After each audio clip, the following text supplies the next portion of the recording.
Mais d'où vient l'apologie du terrorisme et pourquoi ce délit est-il si central? Ce 18 juin, 2 militants de Révolution permanente seront en procès pour apologie du terrorisme, dont Anas Kazib. Si des centaines de personnes ont été poursuivies pour ce motif, c'est la première fois qu'un responsable politique national est visé. Alors quel est ce délit qui permet de persécuter les soutiens de la Palestine?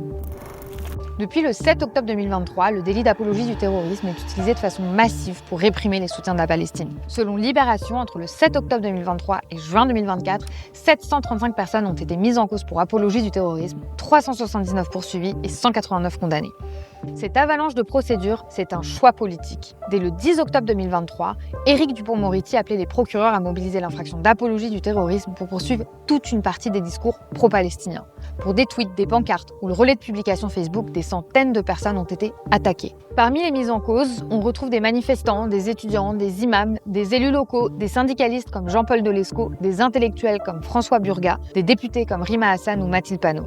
Le délit d'apologie du terrorisme s'inscrit dans une longue tradition française de répression des opinions. En 1893 et 1894, l'État fait voter des lois scélérates sanctionnant l'apologie de crime. À l'époque, il s'agit de bâillonner l'expression des anarchistes. Avec l'entrée de la notion de terrorisme dans la loi dans les années 80, le délit d'apologie du terrorisme est né. Dans un premier temps, celui-ci relève du droit de la presse. Par conséquent, les personnes mises en cause bénéficient d'un régime juridique plutôt protecteur de la liberté d'expression. C'est le Parti socialiste qui va changer la loi et transformer ce délit en une arme puissante contre les soutiens de la Palestine. En 2014, Bernard Cazeneuve fait entrer le délit d'apologie du terrorisme dans le code pénal. L'infraction devient une infraction à caractère terroriste et son usage va exploser. Alors que seules 14 condamnations sont prononcées entre 1994 et 2014 sur ce motif, 332 sont prononcées sur la seule année 2025, principalement contre des personnes musulmanes suspectées de complicité avec le djihadisme. Son usage est extrêmement large et l'avocat Henri Leclerc expliquera en 2015 que cette loi servait à poursuivre des gamins et des ivrognes. Un constat d'autant plus grave que désormais, la simple tenue d'un propos jugé ambigu par l'État ouvre la possibilité de mobiliser l'ensemble de l'arsenal antiterroriste.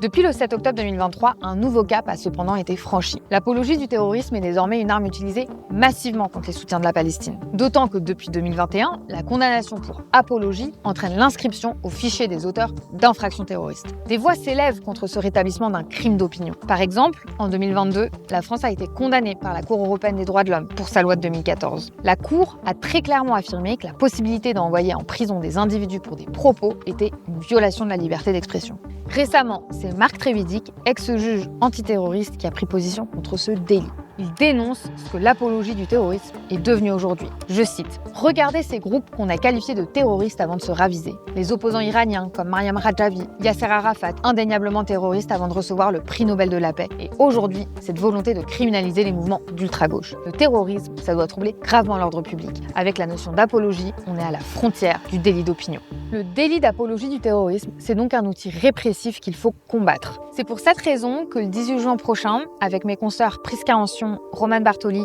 et Julie Gonidec, on ne se contentera pas de défendre Anas Kazib et son camarade journaliste à Révolution permanente. Nous allons aussi montrer que le délit d'apologie du terrorisme est un scandale démocratique et qu'il faut s'y opposer.